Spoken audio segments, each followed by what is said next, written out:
Әйелдің жыныс жүйесі келесі мүшелерден тұрады: аналық безі, жатыр түтігі, жатыр, қынап. Осыған дейінгілер ішкі жыныс мүшелері және одан ары қарай сыртқы жыныс мүшелері. Кіші және де үлкен ернеулер, деліткі және тағы да сол сияқтылар жатады. Енді аналық безі. Овариум жамбас астау қуысында орналасатын жұп мүше болып табылады.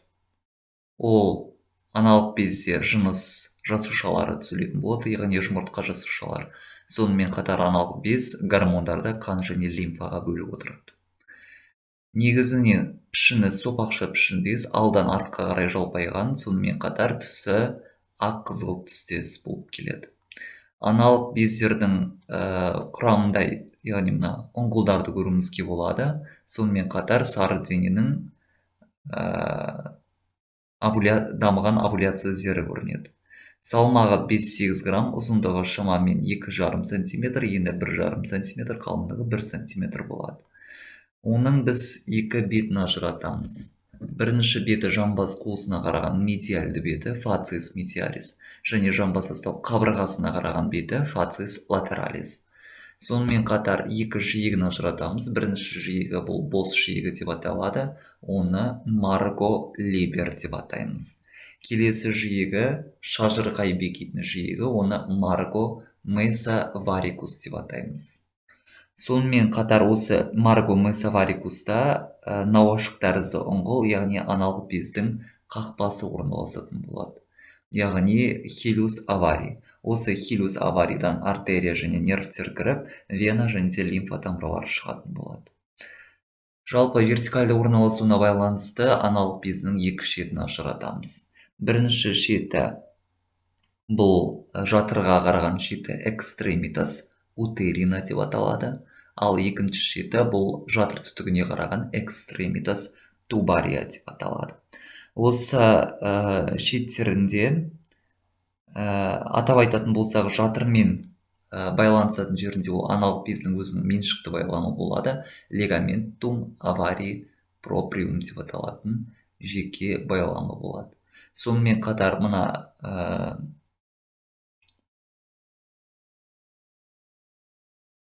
жатыр түтігіне қараған бетінде біз лигаментум суспензориум овари деп аталатын тағы да бір байламды ажыратуымызға болады.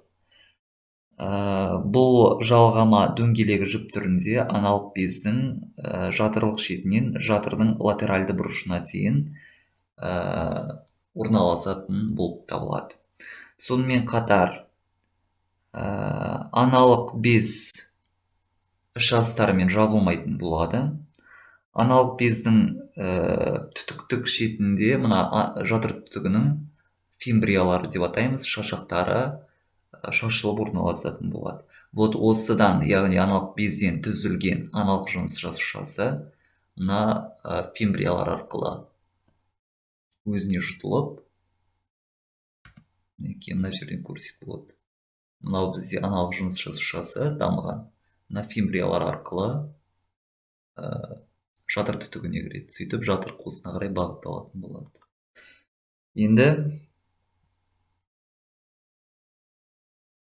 аналық бездің құрылысына келетін болсақ, аналық без ең сыртқы қабаты жағынан эпителиймен қапталып жабылған болады.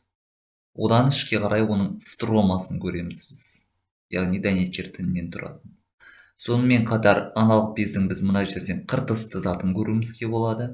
Сонымен қатар ең ортасында орналасатын мыйлық затын көруімізге болады. Вот осы мыйлық затында бізде қан тамырлар және нерв өрімдері жалпы орналасатын болады. Енді біз аналық безде жұмыртқа жасушасы қалай дамитынын айта кетейік. Бірінші,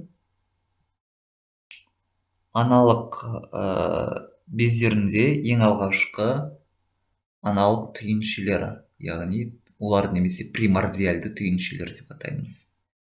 Фолликули аварицы примарий орналасады. Вот осы түйіншелер әрі қарай яғни жетілу сатысына қарай ұласатын болады. Яғни бірінші реттік, екінші реттік овоцит, үшінші реттік овоцит деген секілді өзіндік сатылар бар. Мінекей мынау secondary овоцит деп тұр, яғни екіншілік овоцит.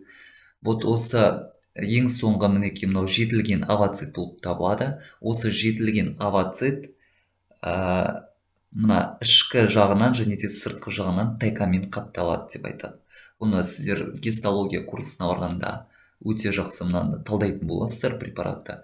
Вот осы сыртқы тайкасында қан тамырлар және де нервтер орналасатын болады, лимфа тамырлары, чтобы мына ішіндегі овоцитті өліп қалмау үшін, яғни қанмен қамтамасыз ететін болады. Ал мынаның ішкі тайкасы дейтін болады. Бұл ішкі тайкада интерстициальды тіннен тұратын болады.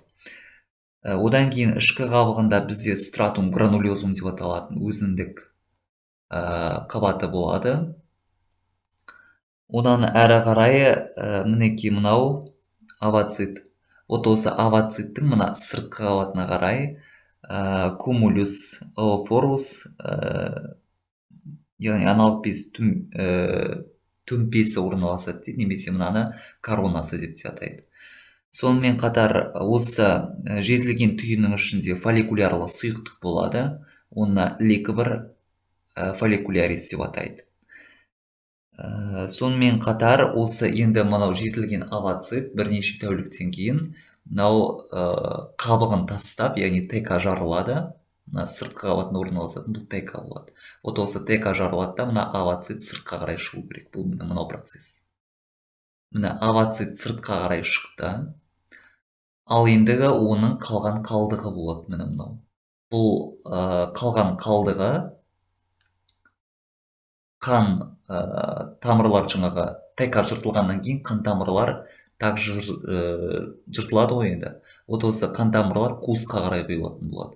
Вот осы қуысқа қарай құйылып, бірнеше тәуліктен кейін бұл сары денеге айналатын болады. Яғни сары денені біз корпус лютеум деп атаймыз. Егер де аналық без сары дене аналық безде түзіледі, ал банағы кеткен овоцит бұл фимбриялар арқылы жатыр түтігіне қарай өтіп кететін болады. Ал ендігі мынау сары дене, егер де аналық жыныс жасушасы ары қарай ұрықтанбайтын болса, онда мына сары дене бізде яғни уақытша тұрады. Яғни оны біз корпус лютеум цикликум менструационес, яғни циклдық сары дене деп атаймыз. Ол яғни бірнеше уақыттан кейін, бірнеше тәуліктен кейін корпус альбиканс ақ денешікке ұласатын болады.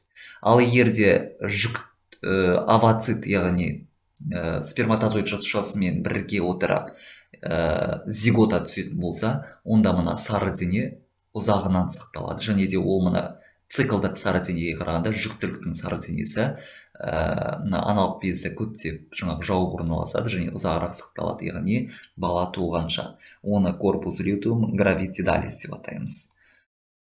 Сонымен қатар осы сары дене жүктіліктің кезінде қайтадан примордиальды фолликулалардың, яғни дамуына жол бермейтін болады. Яғни осы сары дененің арқасында жүктілік кезінде жұмыртқа жасушасы түзілмейтін болады десек те болады. Енді әрі қарай айттық, егер де ұрықтанбаса сары дене ол ақ денеге жалғасады деп. Жалпы осындай ақ денеге жалғаса береді, ал бұл ақ дене дәнекер тіннен тұратын болады, аналық бездің қабырғасына барып жайғаса береді. Яғни ақ дене уже ешқайда кетпейді деген сөз. Вот олар жинала береді, және де мынау жұмыртқа жасушасы бізде етекір циклы келген сайын мына жарылып шығып отырады. Жалпы әйел адамда орташа есеппен 400-дей жалпы етекір циклы келеді деп есептейді. Шамамен 12 жастан 45 жасқа дейінгі аралықта орта есеппен. Одан кейін айта кетуіміз керек, что бір аналық без, яғни екі аналық без ой бізде бар. Вот сол бір аналық безі қайта-қайта етекір циклын шақыра бермейді. Яғни біріншісі кезектес олар бір-бірімен шақырып отырады етекір циклын. Сонымен қатар жаңа ақ денеге толдық деп айттық, яғни ақ денеге корпус альбикансқа аналық бездің денесі уже толып қалса, аналық безде, яғни шамамен бір 45 жастың шамасы деп есептесек, иә, вот сондай кезде мынау ақ денешікке, яғни толып қалады аналық бездің бойы. Вот сол кезде ұрықтану процесі, яғни жұмыртқа жасушасын түзу процесі аналық жыныс безінде толығымен тоқтайды. Себебі мынау дәнекер оны толығымен жауып қалады. Вот осындай ақ денешікке толып қалуын және де жұмыртқа жасушасын больше әрі қарай, яғни түзбеуін аналық бездің физиологиялық атрофиясы деп атайды.